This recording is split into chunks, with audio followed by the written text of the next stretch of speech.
Ready? Yeah. Hi. I want to talk about one of my favorite techniques, which is the mirroring technique. This is step number 2 in the model. When I ask you to ask when something shows up in your life, person, place, thing, or situation, what don't I like about it? This is the mirror. I mentioned before, God gave you eyes to see everything and everyone except yourself. So we have to use the other person to inform what's going on in ourselves. One of my favorite authors, Debbie Ford, described this as electric sockets on your chest. She says that when you've healed something, or you've already worked through something, that electric socket has like a plastic cover over it. So if someone comes and calls you ignorant or selfish, it doesn't affect you because you've already dealt with that issue. However, she says that if someone comes and plugs into your socket, you get a reaction. That's why the mirroring technique is step number 2 and so informative about what really is at the root of our judgment about ourselves. In this video, I'm going to talk about judgment and value statements. I'm going to talk about the metaphysical concept that we are all one, and the importance of dissolving the ego, not permanently, but in moments that we can do this technique, and that will help us to progress on our spiritual path. So judgment and values. When our bad buckets are building, are forming throughout those formative years, and we know really that at conception this was already sort of prompted, we're putting judgments and values along with that bad bucket. So what I do with clients, and what I like to invite you to do, is start listening to how you judge. The moment you have judged something or someone, you know that that socket is open and it's plugged into you. I'll give you an example. A few months ago, we were going to New York, and my husband wanted to get a new jacket. We were going for a weekend. We have a bunch of jackets in our closet, no need. I have a thought. It's a judgment. Oh, he's so vain. I say this to myself. The moment I get that vanity, I have to say, where do I have that quality myself? So the moment you have a judgment, ask yourself, where do I have this quality? What this starts to do, is allow you to build your third chakra. This allows you to see the qualities that the other person has that you have as well. Now, this could be your mortal enemy. In this case, this is my husband, whom I love. So it's not a judgment of the person. It's simply gathering information to build your third chakra, your identity, your core strength, your self-worth, so that you can transform this idea of good and bad into adult and gray. And that's the core of your whole foundation of balancing the spirit and matter. So ask yourself, where do I have this? This is why the second step in the model is, what don't I like about said person, place, thing, or situation? The moment that I identify that, I can go put it in my bad bucket because I know I have it. It might already be in there, but if not, you just keep populating that. Value statements. Value statements were given to us from our parents. And, I'll finish the story about the jacket before I get into value statements. So, I thought to myself, wow, how vain that he needs a new jacket for, 2-day trip. Immediately I have to say, where am I being vain? At that moment, I realized that particular week, I was off with my food and I hadn't really made the best food choices. And I was sort of holding myself hostage and judging the food choices I had made. So I was being vain. So what did I do? I immediately went through the steps and I took action. I took my power back and I went to the grocery store and I bought good food. I made a wholesome lunch and poof, it was gone. Funny enough, he no longer wanted the jacket by the afternoon because I had already satisfied what the message was in the mirror. So the mirror is informing us. Value statements we get from childhood, from our media, from our religion, from the culture, from society, from our parents. And we make these adamant statements. I will never, I will always, I would never do that. We all do this, we all gossip, we talk amongst our friends, we think about it, and there is a judgment or a value statement there.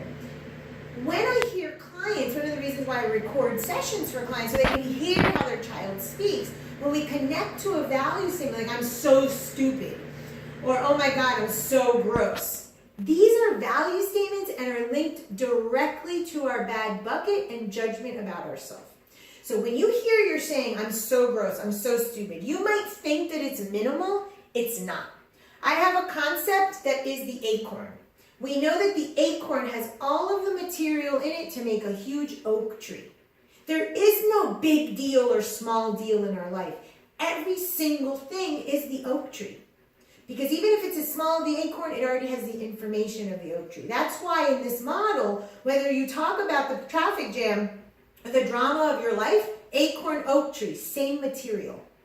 Value statements immediately take me and link me to the bad bucket. The statement that I guarantee was programmed into the child either in the womb, at conception, or in the early formative years. I'll give you a case study.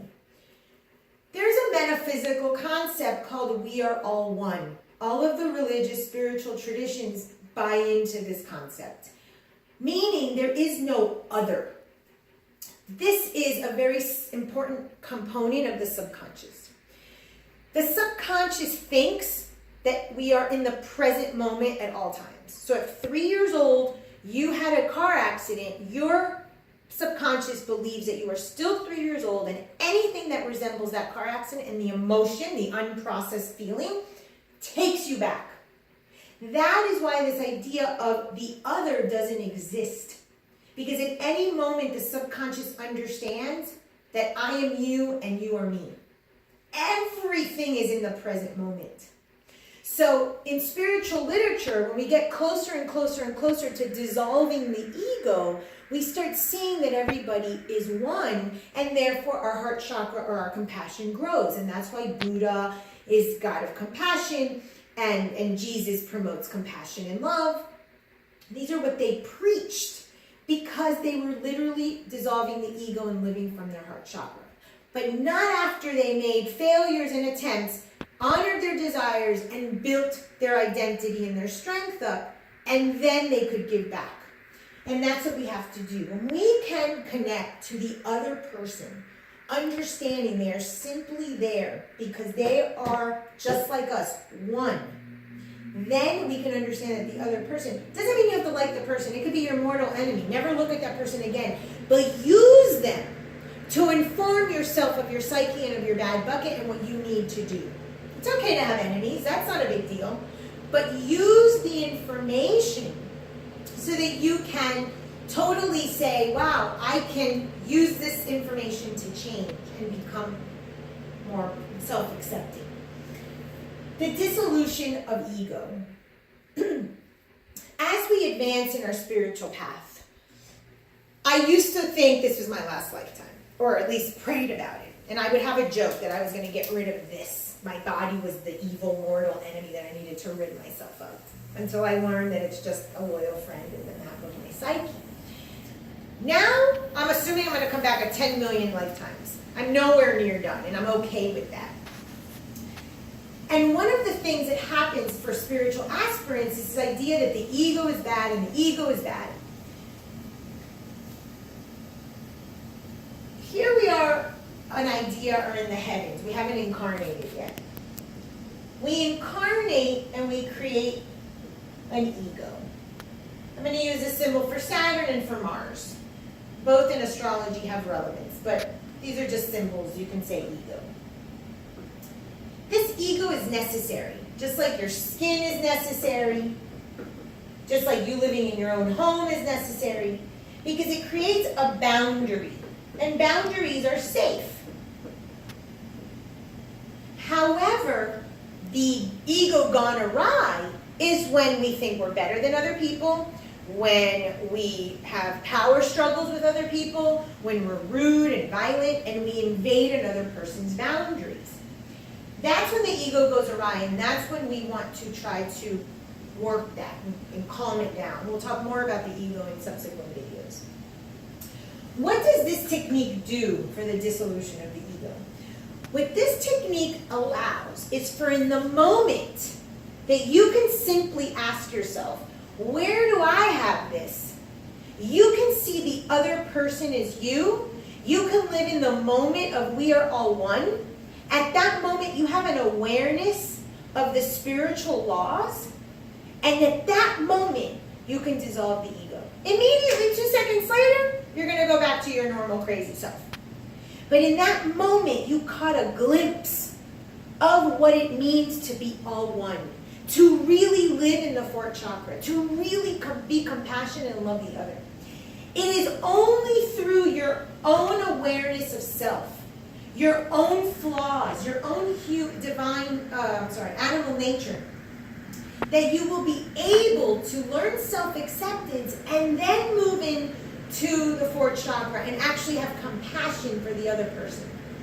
I was a person who struggled a lot. I have a big ego. I'm an egomaniac. I know this. And so I created sort of like a safe space where I didn't let people in. I closed my 4th chakra. I pretended that I was like this great big thing, but really it was a way to be insecure. When I start with this technique that changed my life, in the moments when I'm with clients, in the moments when I'm with my family, in the moments that I'm with friends and colleagues, if something creates a dissonance in my body, I can immediately ask myself where I have this. I can process it, even if it's just for a moment, and all of a sudden I can be present again with that person because my thought isn't going off, taking me to defend myself, which is what the ego wants, is that I defend. All of a sudden I can dissolve that ego for a split second and it brings me back to the present, which is to be engaged with the person in front of me. So this is one of my all-time favorite techniques. It saved my life. It is simply very simple, but it will give you insight to really what you think about yourself and the things you need to work on. And it will bring you closer to other people because you'll realize that even your mortal enemies are really your best friends because they're always showing you and mirroring back to you what you need to learn about yourself. Thank you.